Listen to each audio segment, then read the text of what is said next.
Hello, everyone. Welcome to Forge the Narrative. My name is Paul, your host, BLBL Souls podcast. I'm joined by Adam Camilleri. G'day. Very, very happy to be back. Tanya Gates and Red Powell. Hey, everybody. What up? It has been. It feels like it's been a long time since we're all back together. So happy to be here, and happy to be talking about some Imperial Knights that are going to go for pre-order this weekend. Games Workshop was very kind enough to send us a copy of the Codex, and the contents inside. Definitely going to want to talk about because the Knights have been tearing it up out there. I know everybody knows that it's not news, but I'm curious: is this going to, is this going to change the frequency you may encounter them out there in a tournament? Well, if I had to have a hot take, I would say the power level and the pseudo stat check or perceived oppressiveness or the rock paper scissors effect of Knights will be greatly reduced, but Knight players are going to have so many more interesting things to do with their Knights.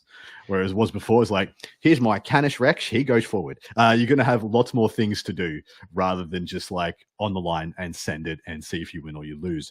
Because this is quite a deep book with really good detachments. The detachments too. So each one of these codexes, as you know, they come with a series of detachments you can use, which has their own suite of enhancements and their own suite of stratagems.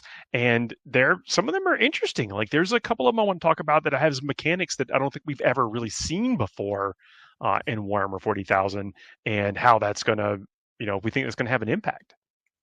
Yeah, absolutely. There's also a bunch of things that like big Knights have never had access to. Little Knights have never had access to as well. Some of them do in the Chaos Knights, but you've got like Knights with reactive moves now and like big Knights, which is really quite amazing. And, I'm once again, I'm going to, old man shakes fist at the sky.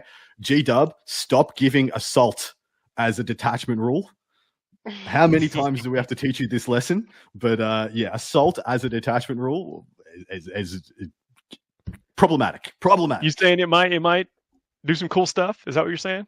All right. So there's a line that has been ubiquitous for 10th edition, which is fast gun good. If you have gun and you can make fast, gun is good.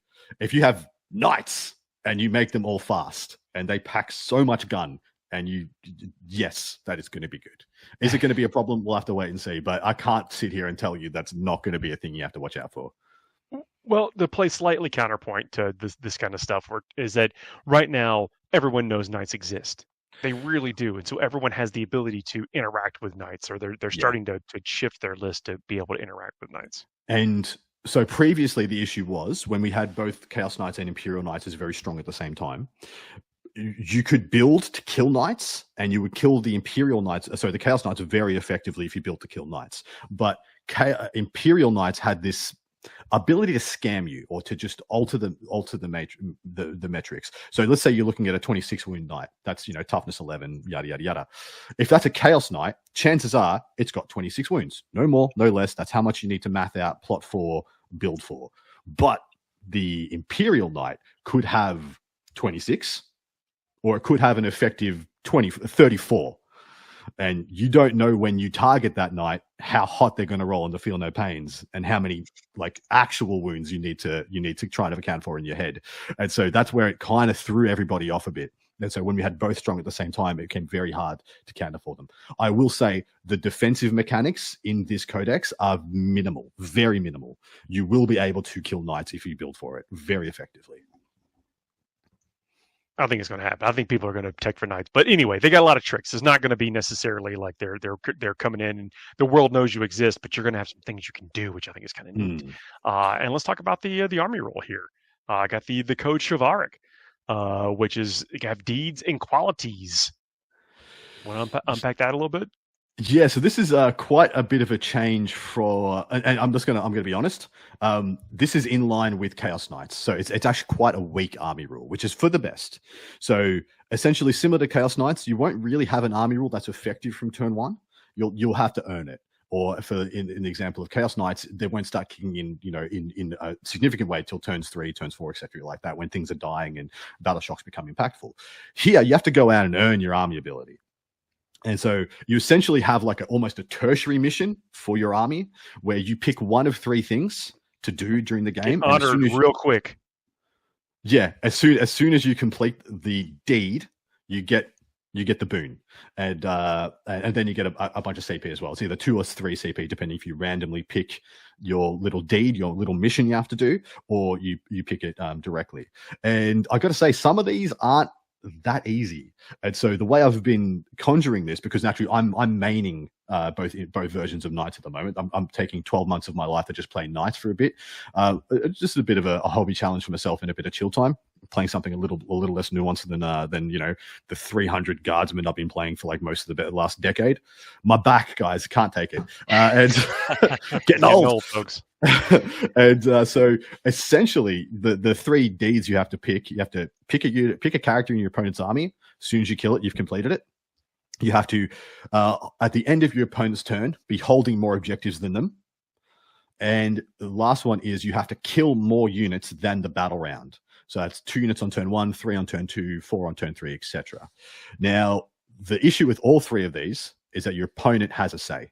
Your opponent gets to play around them and gets to interact with them or try and stop you from doing them or denying you your army ability. So the best way to play around this is to pretend you don't have one. It's just I just pick the one that's good for you, pretend you don't have it, and when you get it, thumbs up, good for you.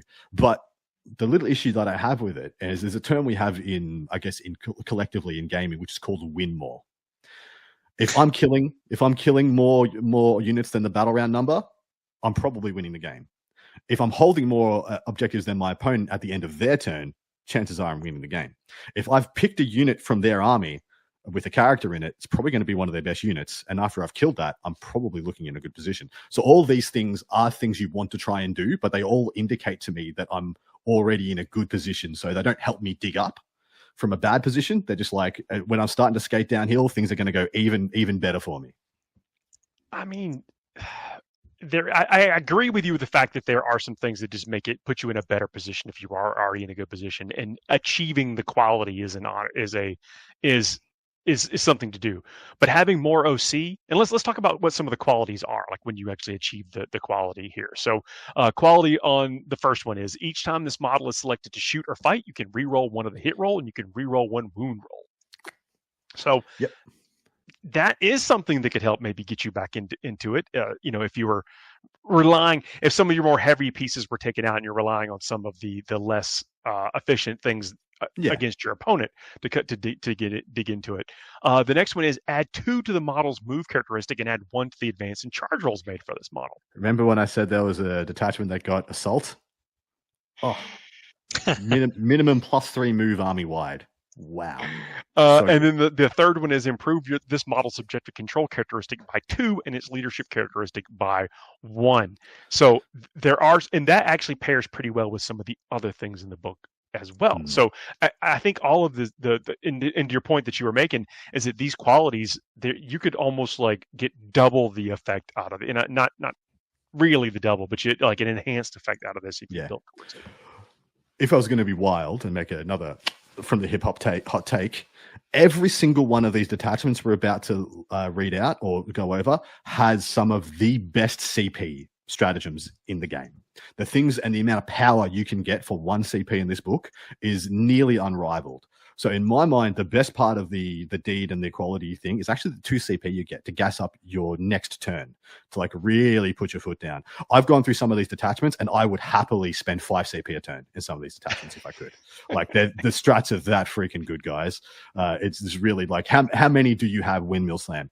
But they've countered that internal balance wise by there's no ability to get a discount on any of your stratagems outside Canis Rex, who has been altered, and there's no way to get extras. Like there's no way to like, oh yeah, on a 4+ get a CP, anything like that. So there's no way outside the internal metrics of the game, cycling cards, things like this, or choosing not to score secondaries to really get more CP. And so it's almost throttled in that, where they've given you extremely powerful things to do with your command points, but very limited pool to swim in, so to speak, which I think is for the best. We can probably talk about some of the differences in Canis after the break when we get there, because we've talked a lot about Canis over the last several months, if not a couple of years, about how that's been partially and it's not an auto include in Imperial Knights for sure, but it's also been taken quite frequently in other Imperial list, and we're curious. We can kind of unpack if we think that's still going to be the case. So an interesting thing as well, like for the duration of this edition,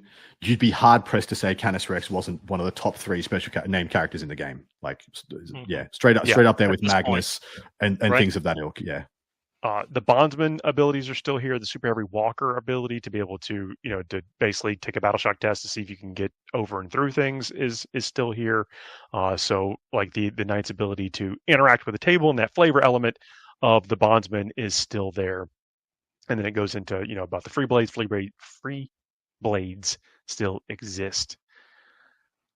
First detachment listed up in this book is the Valor Strike Lance. That has the detachment rule. Each time an Imperial Knights unit from your army advances, you can re-roll the advance roll, and each time the Imperial Knights unit from your army advances until the end of the turn, ranged weapons by Imperial Knights have the assault ability. So this is the detachment you were talking about. This is the one I'll be playing because it just sounds like so much fun. Just yeeting the knights all over the place. So the reason quick moving knights has become a very known quantity, especially from Infernal Lance over on the Chaos Knight side, because knights interact with terrain in a very unique way. Well, towering knights do, where instead of having to have their whole base within a terrain piece in order to be able to see through it, etc., they just seem to have any portion of their base. Now, a lot of the distances and so everyone knows we have set maps that we play on across multiple terrain systems. This is in the Chapter Approved tournament deck we're talking about, where there's layout A, B, C, D, E, F, G. Correct. So. And most of those are set up in a way that it's very hard, and very few units can go directly from the center best point of one terrain piece to the center best point of another terrain piece. Like we call that the staging area. Like you can go from. It's very few models can go from, behind one plexiglass ruin to perfectly behind another one, as in, like, you always have to take a little bit of risk. When you give things like this speed and an agency, they can just start getting angles all over the place. And there's like I said, we've already been over the quality, which can make you a lot faster again, which double downs with this, the fact that you rerolls to advance and you get assault. And then there's even some stratagems in this detachment that make you a little bit faster as well. And so, man, 20-inch moving Imperial Knights is a thing you need to know about. So there's also a suite of enhancements here. Any of these stand out for you that you've already got your eye on? 2 of them, Bearer of Evanescent Ion. So it's interesting. So the way they've structured these enhancements is they're almost like bondsman abilities baked onto a character that you can give to a quest or another big knight if you wish. You can give it to the little knight as well, but you can also give them to big knight. The two that stand out to me is that there's one that gives out stealth to any these are all the same wording. Has to be a Imperial Knight within 12 inches invisible, some key in the movement phase, some key in the shooting phase. But this one, pick an Imperial Knights model from your army that is within 12 invisible, they get stealth. And the next one that I find really attractive is Bearer of the Judicant's Helm. And this one is at the start of the shooting phase, pick a knight visible within 12 and give it ignores cover. And those are the two that I reckon are absolute slam dunks. Just for clarification, it does say one other Imperial Knight. So does that mean that you cannot give it to the bearer? Correct. Which is the best thing about them. You actually have to play with some nuance and some generalship to get the most out of these. And, keeping knights within 12 of each other is not always something you want to do. There's a lot of times you want to just smack a bondsman on a knight and send it, careening into your opponent ASAP. You won't be in range at the start of the shooting phase to give it ignores cover, or example. There's another one. That's a great point, Tanya. Another one here is the Bearer of the Lancer Sigil. Imperial Knights model only. At the start of your charge phase, select one other Imperial Knights model from your army that is within 12 and visible to the bearer until the end of the phase. You can re-roll charge rolls made for the selected model. Pretty freaking strong. But I do like that play there. It's like this is about sharing or sharing, stuff. And you mentioned almost like the bondsman type abilities, and I think that's a neat flavor thing built into this detachment. Yeah, I like it quite a lot. Into the strats, this has a 1 CP strat that I think is in contention for best stratagems in the game, and it just happens to be the first one, which is called Run Them Through, which I love the name of. Like the name already? Yeah, already in 1 CP fight phase. Up to 3 Imperial Knights models from your army that charge this turn that have not been selected to fight and are each within 9 inches of the same point on the battlefield, which is an 18-inch diameter, by the way. So it's actually relatively large. It's almost a quarter of the table you can span this on. Those 3 Imperial Knights, 3 get Lance. The going rate is 1 CP, 1 unit that charges get Lance. Like on Death Company, Vanguard Vets, Harlequins, things like that. This is 1 CP. 3 freaking Knights can get Lance. Like, yep. But come on, they're strong anyway. I mean, a lot, like, exactly right. A lot of the times, like, oh, my Knight Gallant has Lance. Well, I mean, it does counteract lots of things, though. Yeah. So I mean, it could be, you know, there are other abilities in the game, like you may be able to do this to put you back to that power position. So, you know, there's also that play in there. Yeah, I'm just denoting that, like, the fact you could use it on up to 3. That's huge. It's actually gonna be difficult to engineer 3 often, but 2 is very, very doable. Like, there's a lot of the time that, like, 1 Warglaive in combat, you know, is iffy on whether or not it's going to kill a Rhino at times. Things like that, because it's going to be, you know, hitting on 3s, winning on 3s, and you don't have the 1 roll to hit a wound that you did previously. Sending it in there with Lance hitting on 3s, winning on 2s now, it really does help out a lot in some of those. Like, I've very often sent in, like, things like Warglaives into Lehman Russes and Dawns on very few wounds, like with a hope and a prayer crossing my heart, you know, and done 0. So yeah, it's a thing. There is a lot of like -1 to wound if the strength is higher than the toughness. So this is a great way to get around that, because there is a lot of that in the game right now. Great point. Yeah, great point. Oh, even that, like that's a thing, plays really well into Death Guard and stuff, which is of course popular right now.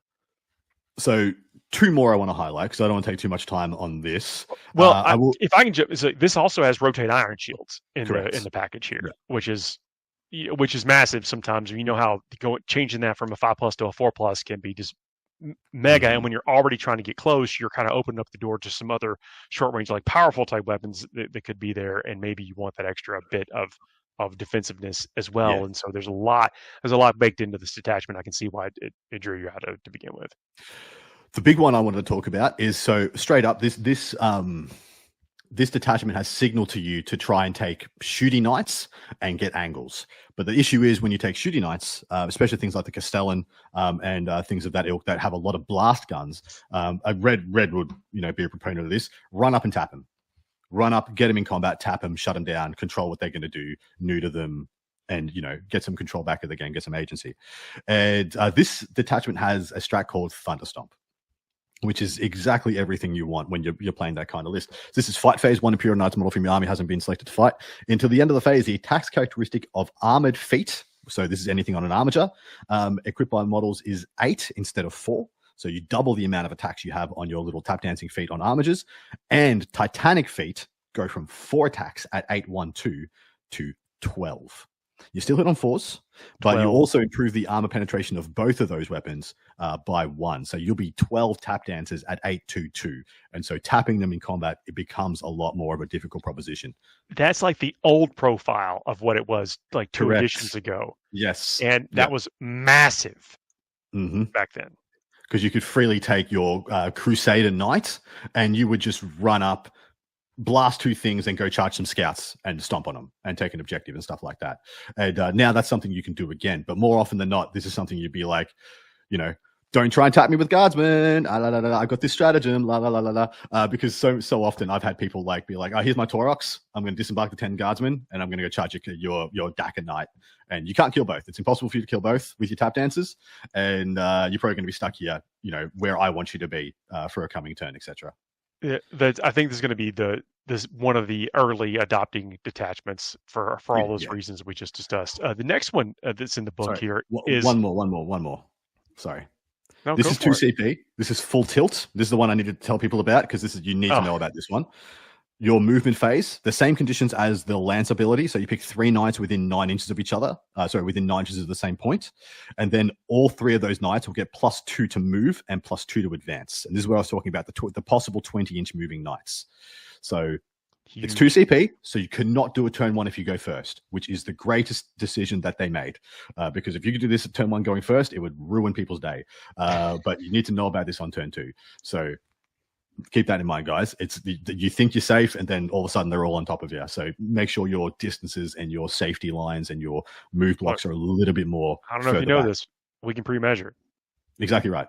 And you just have to know it, so your pre-measure is now correct. Yeah. Like it has changed the metrics on your pre-measuring. Sorry. Next attachment is the Gate Warden Lance. This is the one that has one of those basically new abilities that I don't recall seeing in other detachments and other factions within the game here. And this is the Dauntless Defenders is the detachment rule. At the start of the first battle round, select 2 objective markers on the battlefield to be your foundations. When you draw a line from any part of one of your foundations to the other, if any part of the model's base crosses that line, that model unit is said to be on your defensive line. While an Imperial Knights unit from your army is on your defensive line, that unit has the following ability. Against the Horde. Each time a model in this unit makes an attack that targets a visible enemy unit, you can ignore any or all modifiers to the hit roll, and weapons equipped by this model have sustained hits 1 ability. Each time one of your foundations is removed from the battlefield, from a primary mission rule or whatever, just after it's removed, select a new objective marker on the battlefield to be one of your foundations. So basically making it destruction proof. This is cool. I wish they wrote more detachments like this.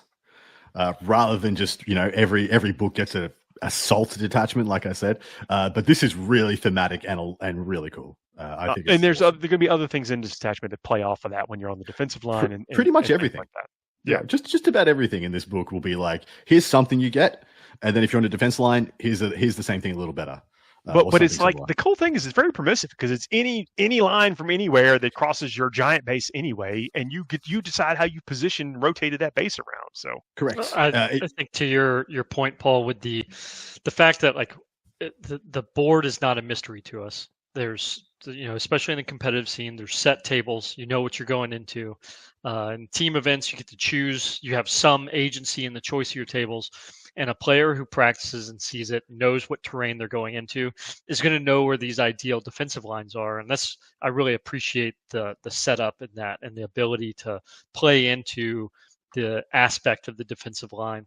And this mechanic is like you said, it's newer. We've not seen something like this. I will say, from someone who's just recently come from not recently, but and you may not be familiar with this as much either, so bear with me. But for those of you that play Kill Team, the new Raveners use tunnel mechanics, and it's very much similar in that like you get benefits as long as you're in these lines, and you can plan out where these lines go.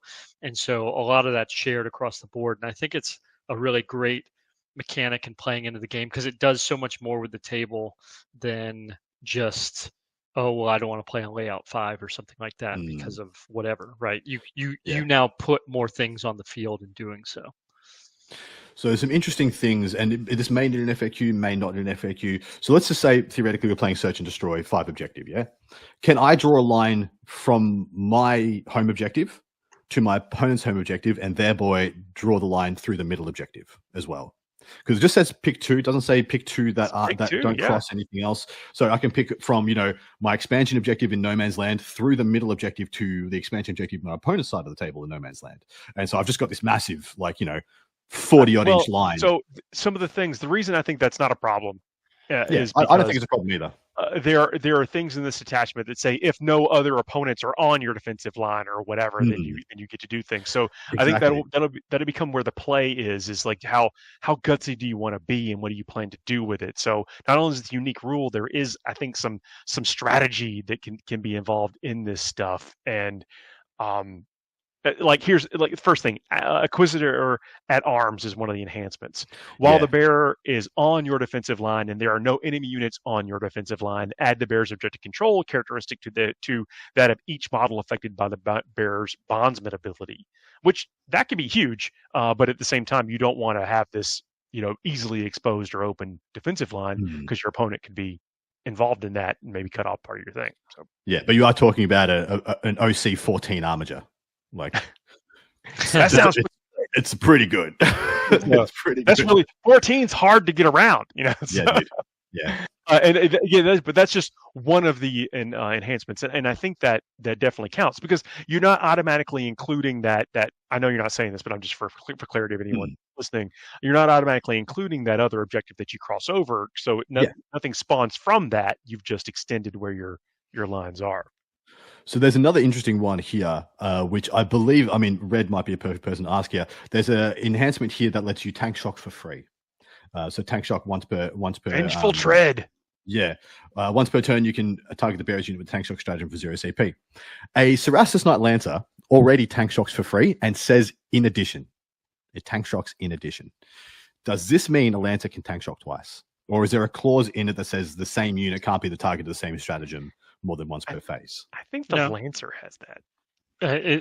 Right there, I know one of the knights. I'm not sure which one exactly. Sorry, did I say the Lancer? No, I think the Lancer says it can't do it twice or whatever. I think. Okay, I'll check. Yeah, worth checking. But outside of that caveat, there's, as long as you're not trying to like double tap the stratagem all at the same time, you just, in this turn I did it, and then the next turn, as long as there isn't something else that in the Lancer itself that says that you cannot right now. You can target this model with the tank shock stratagem and can do so even if you've already targeted a different unit with that stratagem this phase. There you go. Yeah. There you go. Yeah. Sorted. I should have read this. No. This is the time to live the dream. This is the time to like think of the what is possible, and then you go and read the full rule, which is yeah. And also, I like to get people thinking. Like, I genuinely like to get people thinking on the show. Just be like, because there's a lot of people who will ask similar questions, and we might as well have it out there. Yeah. But there are some very good stratagems in this. The one that comes to mind to me first off the cuff is Titanic Bombardment, which is essentially in your shooting phase, a Titanic Knight that remains stationary this turn and is on your defensive line, gets sustain hits 2 instead of sustain hits 1. And I just got to crack my fingers and run some math. My Knight Castellan gets to activate this turn. Pick up your models. Just whatever you got. Can I see it? Get rid of it. I don't want to see it anymore. Gone. Put it back in the track. It's not here anymore. Bam, bam, bam, bam. Speaking of, Value Town, I'm surprised you weren't drawn to the one right above it, which is Marshal the Defense. Up to 2 Imperial Knight units from your army that have not been selected to move this phase until the end of the phase. Add 3 to the move characteristic of units of models in your units. That is pseudo. It's literally 1 CP pseudo advance and charge. What's the average advance roll we roll? 3. So you just add, when you just plus 3 inches move, you pretty much added advance and charge. Well, like the thing you were talking about in the previous attachment is like being able to get from safe place to safe place, is pretty big. And if you can do that, you're basically trying to you're walling off big portions of the battlefield. Yeah, absolutely. Oh, sorry, and I was remiss because I was meant to read out the sus2. The sustain hits 2 stratagem with the first stratagem, which is drive them out, which is shooting or fight phase. 1 Imperial Knights unit from the army that hasn't been selected to shoot or fight. Critical 5s if it attacks a unit that is on your defense line. So on the turn where you push out and then your opponent has to push out that next turn, that Castellan has sustained hits 2 critical 5s. Yeah, I'm ready for it. I don't think anybody else is, but I am. In this detachment, there's a full reroll for one in the fight phase, full rerolls to hit. Yep. So talking about getting some criticals or maybe on something that's important for 1 CP. Now, it's an interesting one here as well. Lancebreaker, which is 1 CP. It's fight phase only, but 1 Imperial Knights unit from your army that is getting targeted and is on your defense line. It's -1 to wound. Your strength is higher than toughness. Now, on face value, that looks like an extremely powerful thing. But then you realize, how often am I getting hit with strength 12 combat? Because it's not, but because vast majority of the time people are killing knights with like Oath of Moment and lethal hits. You'd know this playing Death Company. It's Oath of Moment is the thing that kills them. Hit wounding on 5s and rerolls and things like that. And so, how often do you get hit with strength 12? Like Bloodthirsters, I guess, or Bellicor, things of that ilk, or other knights is really the only times it's going to come up. So it's actually going to be much more viable on a armature, than it is on a big knight. Like that. The next detachment here is the Questoris Companions, has the Heroes of Legend detachment rule. At the start of your turn, if your current oath is fulfilled, determine an additional oath as described on the page that it is, with the exception you cannot select a deed or quality you've already selected. If you randomly selected the deed or quality, roll any result that you have already selected. That is something. You could roll it, and as you alluded to earlier, if you randomly rolled it, you get 3 command points if you completed. If you selected it, you get 2. So there's a little bit of an upside there if you do that. The qualities from O's you have fulfilled continue to apply to all models in your army with a code chivalric ability. When the deed for the additional oath is completed, you instead gain 1 CP regardless of how you selected the deed or quality. Then it goes on to point out that the 4 enhancements that you have are essentially once per game abilities. But then if you've completed your deed, you regenerate them and get to use them again. So, which is cool. So that is, I mean, again, it plays into the theme. I like this where they're going with this. Another list of some great 1 CP abilities with 1 2 CP jumping out here. The Unstoppable Warrior. When in your movement phase, just at the Imperial Knights Titanic unit from your army falls back, that unit until the end of turn is eligible to shoot and declare a charge in which the turn it fell back. So that's 2 CP. That's I mean, Knight players have been screaming after that one. I do think if it was 1 CP, it would be far too powerful on an Imperial Knight. But for 2 CP, I think it's accurately costed. This is your Lords of Dread equivalent. This is your big boys detachment. This is your Questoris Sharastus plus size knights. And they have gassed them up pretty effectively. This is now the only place where you'll be able to get a Feel No Pain on any knights in your army. Feel No Pain is almost exclusively gone from the book with the exception of a 1 CP stratagem here, which is shooting your opponent's shooting or fight phase. But there's 2 stratagems here I want to point out more than that. Titanic Duel is 1 CP Imperial Knights Titanic unit, shooting or fighting, when you target a monster, Titanic, or Walker unit. So won't be, NID players just like, whew, not us, but everybody else. Never mind. I said that the wrong way around. Like battle tank players, like Vindicators, things like that. Guard, for example, they're like, whew, completely dodged this one. But your Tyranids, the Mirror Match, and like things like your Ballistas Dreadnoughts, if any Custodes Dreadnoughts out there as well, stuff like that. Some Orc lists also. You get +1 to hit, +1 to wound for 1 CP when you target those units. That's an incredible value stratagem. +1 to hit, +1 to wound? Yeah. Like incredible value. It takes things like your Gatling cannon, your strength 6 AP 2 damage to just wounding pretty much everything in the game on 4+ at worse. And then you're hitting on 2s with possible a reroll to hit, reroll to wound, or some other bits and pieces and ways to get others. It's really powerful. But the one I'm most excited about. Is it the same one I am? Because I got one that I got my eye on. Oh, you go first. No, maybe the same one. The Moment of Glory. It is. Yeah, you're onto it. All right. Moment of Glory gives you an extra 3 inches to consolidate and pilot. Like that is huge. I'm sorry. You can move an additional 3 inches provided you can end the turn within the engagement range. Each time you consolidate, move 3 inches, provided you can actually make an extra 3 inches. So 6 inches. Putting the information out there so you don't get gotcha'd by it. The Knight Gallant already consolidates 6 inches. This guy's going to go 9. I love 1 the 9-inch CP consolidation. That's huge. It's just going to bad touch you, and you need to know about it, because what it means is that if you've got a Rogel Dawn, you got a Hammerhead, you got something like this, you can't just do the usual 4.1 or even 7.1 behind your screening line. You either have to do that and then put a screening unit, like a second layer in between these things, because straight up the Imperial Knight can jump over you. Like it has super heavy walk, move over no walls, no models, no problem. So you almost need a bubble wrap. You need to bubble wrap your Dawns. You need to bubble wrap the things you don't want to get bad touched, because I am going to be playing this detachment. It seems like so much fun.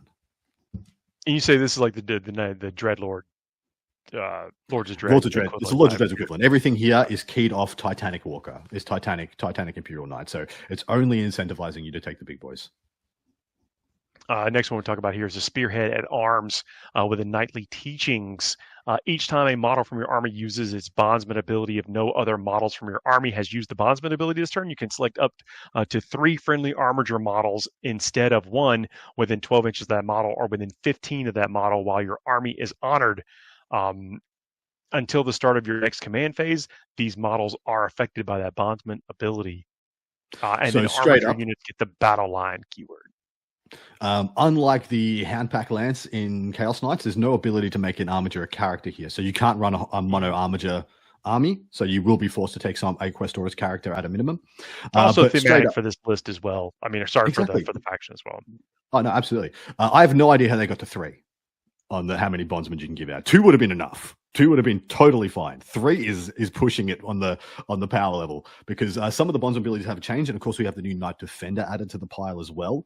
That Knight Defender, so previously the Knight Warden used to give out -1 damage. Now it's the Knight Defender that gives out -1 damage.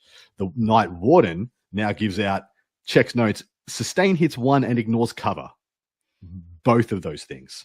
You still have Lance and Lethals from the Paladin. You still have Assault and Reroll Advances from the Errant, I believe. And so you still have a good quality things there. You have Advance and Charge from the Lancer as well. So just 3 Advance and Charging Warglaves can be a thing as well. And then the Knight Castigator is the thing here that I think has gotten the biggest glow up. So Knight Castigator was a very hard sell for a lot of different ways, but because it was just like gun wise, it's a little bit outclassed by the Warden, because the Warden has the top hat, extra stubber, things like that, and they're the same in combat. But the Cerastus chassis, as we know, is 2 more inches of movement, 2 more wounds, and you have a 5-up invuln all the time, shooting and combat, and it's only 10 points more expensive than the Warden. Now it gives out +1 AP and ignores cover. So it's actually debatable whether you want the Warden or the Castigator now, which I think are both very viable. But yeah, this detachment is a superstar. One of the enhancements I want to talk about here is the Martial Tuition, Imperial Knights model only. While 2 or more Armiger models are under the effects of the Bear's Bondsman ability once per turn, you can target one of those Armiger models with the counter-offensive stratagem for 0 command points. Yep. What a bargain. Yeah. The one that is, I think, the second one I'd be really considering taking is Mentor's Pride. While 2 or more Armiger models are under the effects of the Bearer's Bondsman ability, each time each of those Armiger models makes an attack, you reroll once to hit. So you could be like your Castigator or Warden can be giving out ignores cover. Ignores cover plus AP or sustained hits and reroll once to hit as well from the same Bondsman ability. You just like level it up and go to another whole stratosphere. It's very powerful. And some other, going down to the stratagems here, some great 1 command point stratagems in this, which is nice. An army, especially when you're trying to save, you're trying to reroll saves, and that kind of stuff with your command point reroll, can get thirsty with a command point. So nice to see the 1 command point stratagems in here, plus that little infusion of command points you can get if you were able to fulfill your oath, which is pretty cool. Mantle of the Mentor is one of these things, the 1 command point stratagem.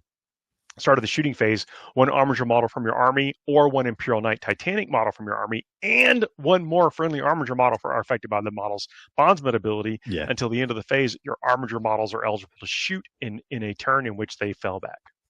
Which is huge on the Halverins. Even big on the Warglaves as well. If you got 1 or 2 wounds left, something Death Shrouds come into you, your -1 damage has saved you, but if you stay there, you're dead. Fall back, smack them with the melters, and off you go. Make them charge you. Anytime you can affect 2 things with 1 command point, seems like a. So all these stratagems are like that. You get to either target 1 Armiger or 1 thing, or you can target one Questoris chassis, and then it trickles out to everything under the Bondsman ability. So it's 2 or more, so it could be all 3 as well, is something to point out. And 1 or more friendly Armiger models, 1 or more affected by the Bondsman ability. There's 2, there's 4 of these stratagems, like I said, I would happily use every turn. Let duty be your shield. Reduce the AP things coming into you. Yep. Armor Contempt. That one, luckily, isn't a trickle-down one. It's just 1 Armiger. So, everyone dodged a bullet there. 2 that I want to point out, Exemplar's Wisdom. This one essentially is a shooting phase. 1 Titanic Imperial Knight shoots at something, and then for 1 CP, all the Armigers under its Bondsman ability get +1 AP versus that target. So literally, you just hit it with your stubber, and then the 3 Armigers, up to 3 Armigers that are under its Bondsman ability, will get +1 AP against that target. Extremely powerful, really good. Only affecting the shooting phase, thank God. But you see how that could combo with the ignores cover or the +1 AP from the Warden or the Castigator to really start pushing those damages through with just your auto cannons.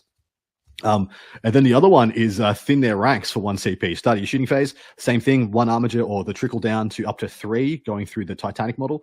Until the end of the phase, ranged weapons equipped by Armiger models have rapid fire 1. What did we learn about Space Wolves when they came out? Everybody remember about the Space Wolves giving out rapid fire? So more shots, man. More shots, more better. So obviously, your first instinct is to go for an armature, Helverin, because it's got a massive range on the autocannons, and then it'll go from 4 shots each to 5 shots each. You'll go quite a decent 20% in efficacy. But I actually think the Warglaive is the better option here when you take the melter gun on top, because you go from 3 shots to 5 shots, and they're melter as well. And if you're getting rapid fire, that means you're in melter range at a minimum with the thermal lance. So you go from 2 shots with the thermal to 3 shots, and they'll be D6 plus 4 as well. So there is a lot of gas in this one. If I was like going to a major, I'm gonna be in the trenches for 6 rounds plus, this is the detachment I would play. This is the one that I think is the most consistent, and it lets you have that even scoring ability. And for clarity, in case we did not highlight it enough, you're either affecting one armature or a Titanic Knight that it feeds down. The effect is the armagers get to do stuff, not the Titanic. Correct. There's nothing here that there's none of those ones affect the big knight as well. It'll be the big knight, and then it trickles out. It doesn't do anything for the big knight, trickles out to the littles. Yeah, which is pretty cool. I think that's another thematic thing which is pretty nice. That's the detachments. Let's take a quick break. Then we'll come back and talk about some of the data sheets that are here, some of the changes, some of the standouts, and then we'll give some assessment on whether we think this is how it's going to impact the knights and the frequency in which you see them in events. See you all soon, everybody. FTN is brought to you by Discount Games Inc. Please visit them at www.discountgamesinc.com. And don't forget to ask Jay about ways to save even more on your hobby projects. Hey everybody, we are back. Thank you for joining us. Thank you for checking out our sponsors. Sponsors would keep the show moving for everybody. Of course, you can also help keep it going by leaving those 5-star reviews. Give us the thumbs up, leave some comments and that kind of stuff. We recently getting some cool comments on Spotify, which is nice. So Spotify listeners, love to hear that from y'all. Try to get on there and answer where I can, say what's up. Then of course on YouTube and the other places as well. Give us those thumbs up if you do not mind. No matter where you're consuming us, there's probably some hassle-free way to interact with the show. It really means a lot to us. And if you made it past the break, come on. Even if Knights aren't your faction, give us that. Well, give us the thumbs up. We always try and do these things as like, here's some cool stuff for the players, and here's some stuff everybody else needs to know about if you face them across the battlefield anytime soon. Yeah. All folks get excited. I mean, like all the attachments we just talked about are undoubtedly different ways to play with the models that you have right now. Yeah, they've created a lot of diversity in your lines of play, in your decision making on how you're going to play this, essentially what is the same model with different arms, but they've given you a lot of different arms to play with. So let's go. Well, I know that Knights, there's the houses and the color schemes and that kind of stuff, but also the Knights are one of those things. They really are not just a canvas, but there's a lot of flexibility in how you can paint them and how you can use them and stuff like that. So there's like almost like you're encouraged to play these all for different detachments and that kind of stuff and see which one jumps out to you the most. Exactly right. They're kind of he says similar things about Custodians as well, but of course we're talking about the most elite army in the game. But they're either get them 3 colors and give them a wash and they look fantastic and you're ready to go, or you can just make them an absolute artist piece and they're like a hobbyist dream for the blank canvas that they are. Big robots, they look good.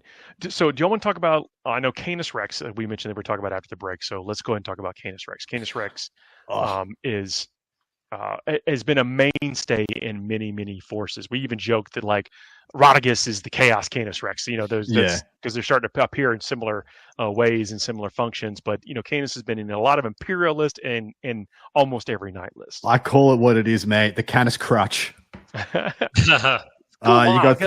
some unique abilities, or had some unique abilities. Still does. You got 400 points left in your chosen faction. You don't quite know what to do with that Canis. Let's go. Just windmill slam, get that Canis in there. And it has been proven to not be a bad take across 2 years of 10th edition. If you just didn't know what to do with your last 400 points and decided to take Canis, no one was like, that was silly. Everyone's like, oh, that's terrifying. Or if you're going to take a couple of tanks, maybe you still take one Canis. That's the kind of stuff that would work out. But again, very, very impressive. And there's some things that are the exact same. Once per turn, you can target this model with the stratagem for 0 CP. You can do so even if you've already targeted a different unit with that stratagem in the same phase. So this is the cheeky way to get 3 tank shocks in a turn. Funnily enough, because you could take him, the Lancer, and a regular tank shock, which is quite funny. But the big change here is that Canis no longer has critical fires anymore.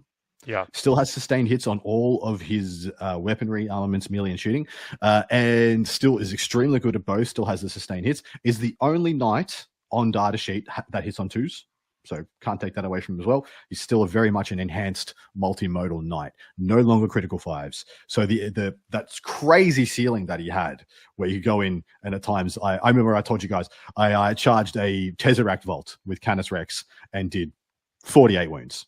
Just bang. Freedom's hand, baby. I will free this Catan from this Tesseract Vault and then throw it in the sun. That's no longer a thing that's likely to happen. That's now will be an absolute aberration rather than, it's just Sunday for Canis. And so that is a thing you guys need to know about. Still has the Sir Hector value proposition of like, here is a good knight chassis that hits on 2s, does a lot of work, doesn't buff anybody else. That's the thing that Canis doesn't do.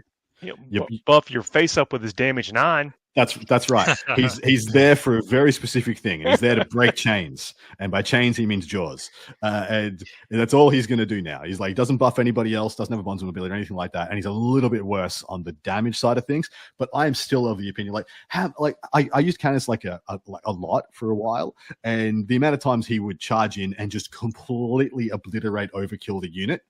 I'm like, does he need crit 5s?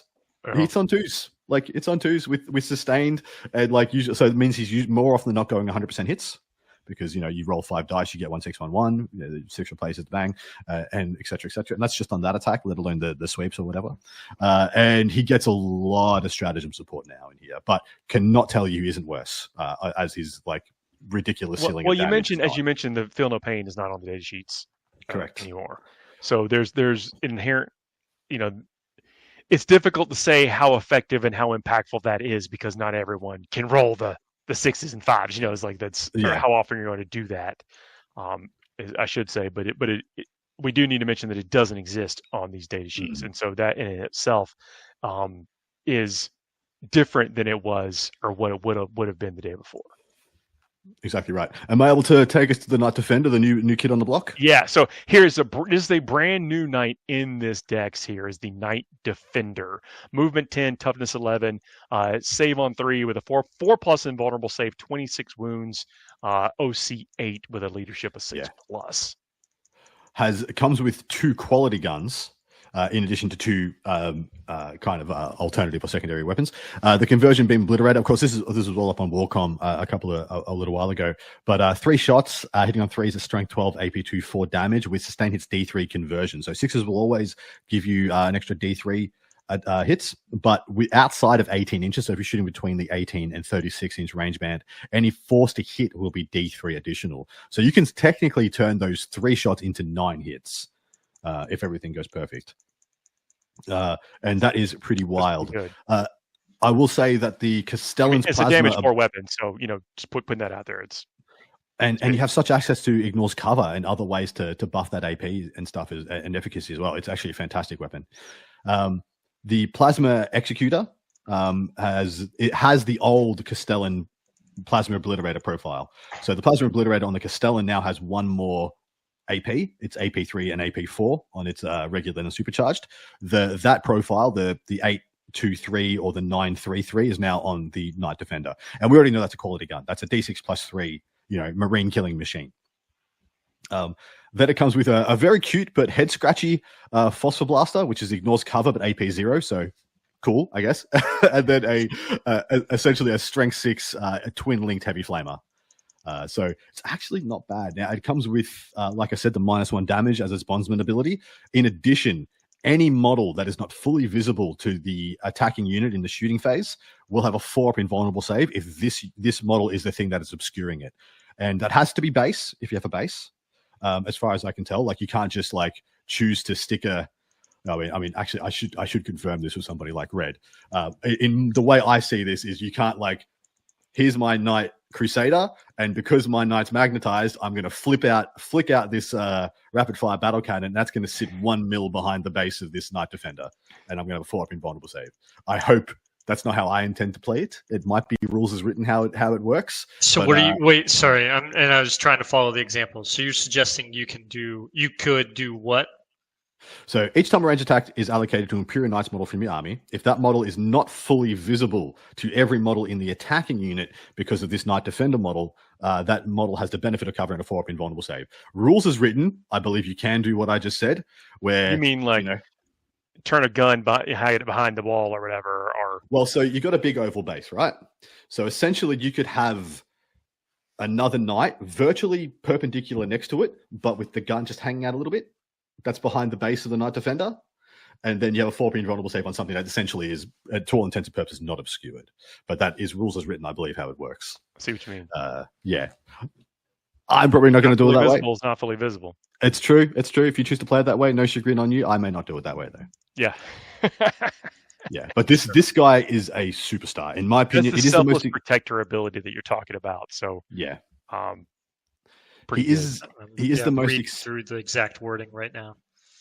He is actually the most expensive knight chassis in this book. Of course, you have the Astraeus and the Porphyrion, not counting those, but he is more expensive than the Castellan. Well, let's talk about why. Some great shooting profile, has the most invulnerable save, has the defensive capability. The knight does have a lot of things you can potentially do if you stack it up just the right way. But we don't always see this good of weaponry on a defensive knight, and so this kind of what is it?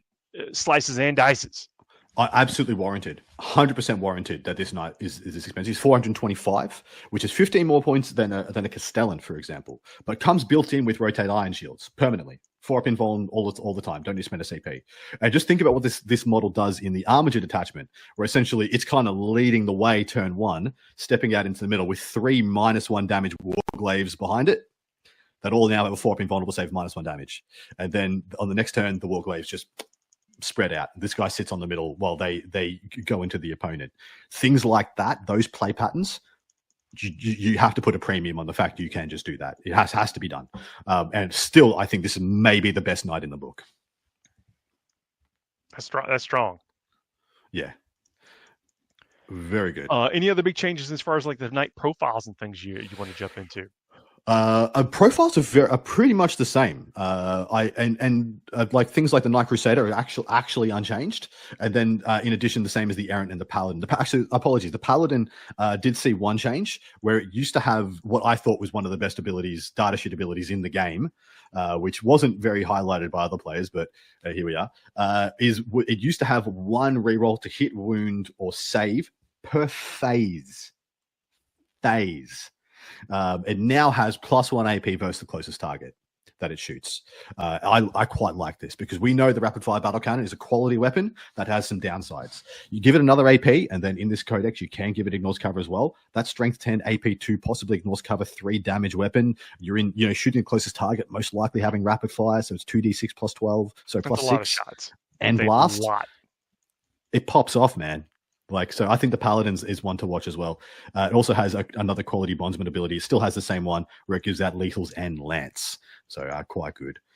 I'm talking about that. Sorry? That gallant that you talked about earlier, it does have the extra 3 inches to consolidate. So look for some explosive things out of there. I think that's gonna put people into the choice of wanting to take them more often. 100%. I'm already, especially in the companions list, where it's all about the the Titanic Knights. I'm taking 3. I'm going to go triple gallant, mate. Triple gallant sounds good. But the gallant's duty, the bondsman ability, less models affected by the ability you can reroll charge rolls for the models that it's giving out the bondsman to. And then each time the model makes a melee attack, you reroll the hit roll. Exactly right. So it really, really soups up the warglaves.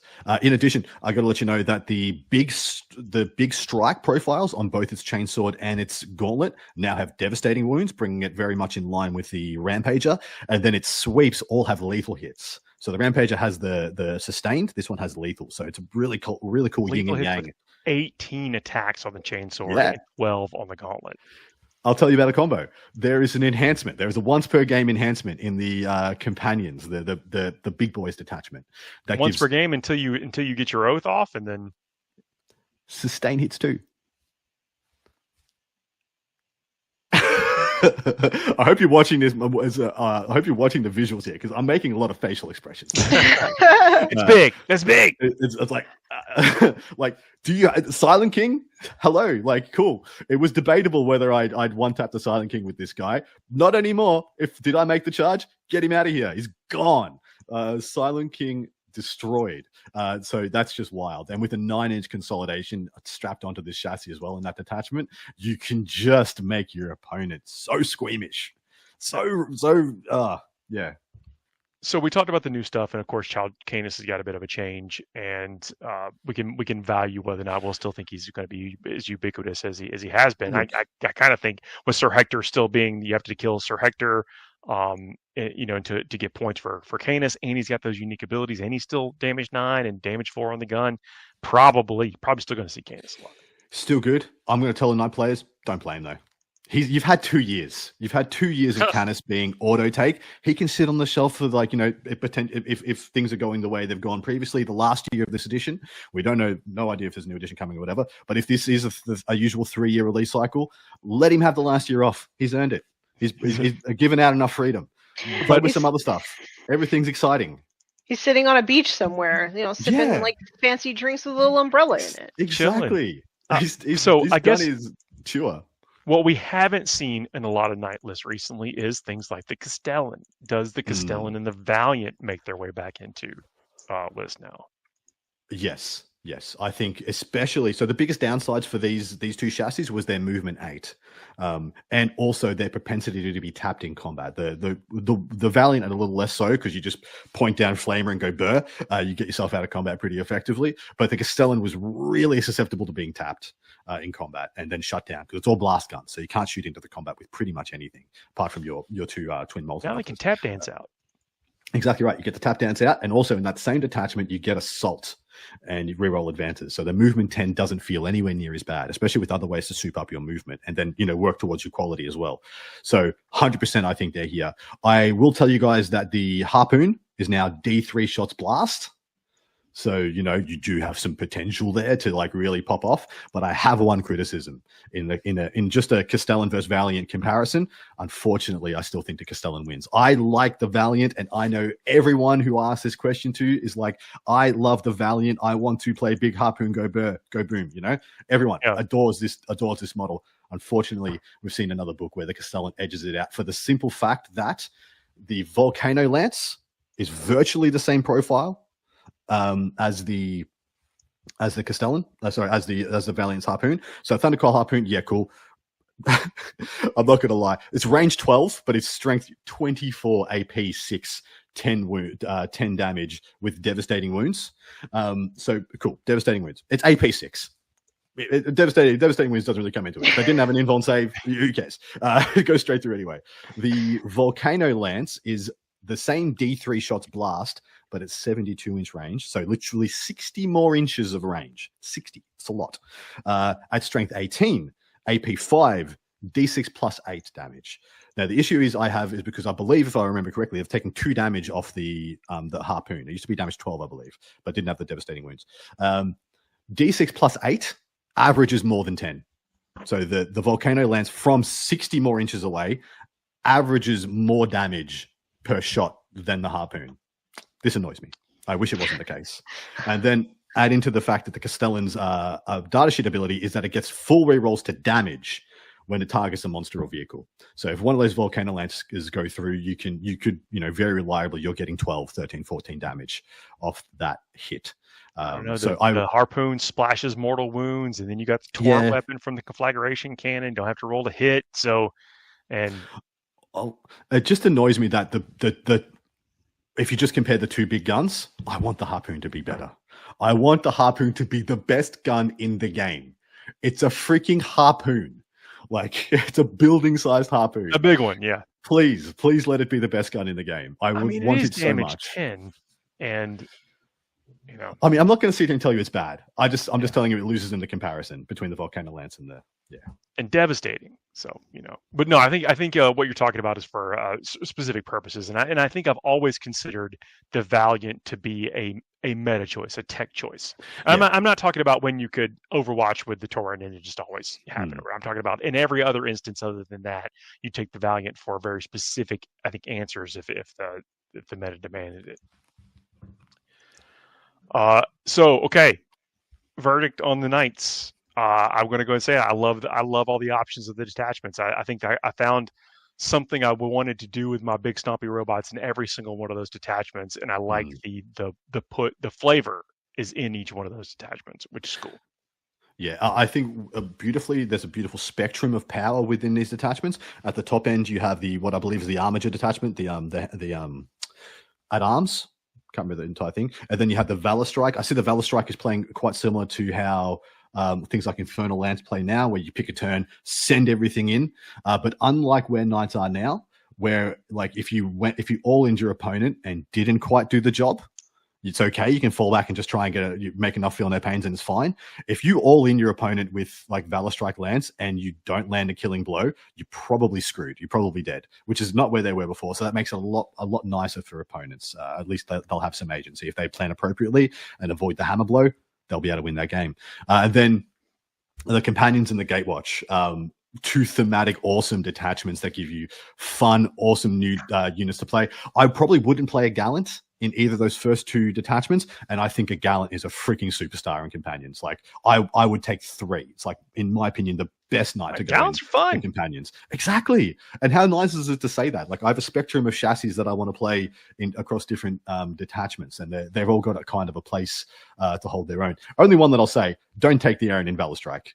That's the only one that I think's the nombo, because it gives out assault and reroll advances. Guess what your detachment ability is? So just don't do that one. Apart from that, they're all pretty much good everywhere.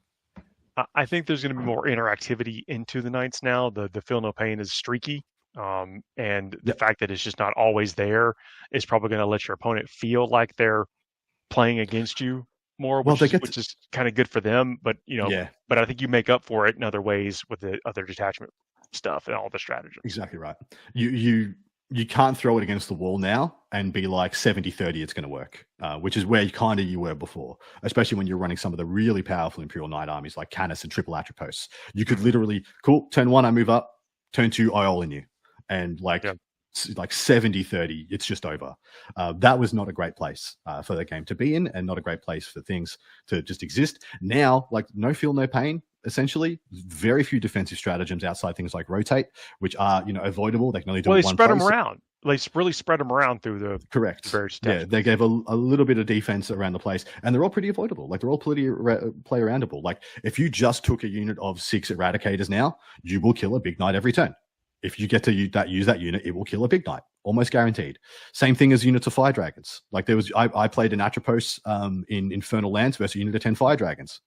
My Atropos survived the Fire Dragons because I just rolled a little bit better than I should have. I did rotate. I did have a 4+, 6+, and I just got hot on the 4+.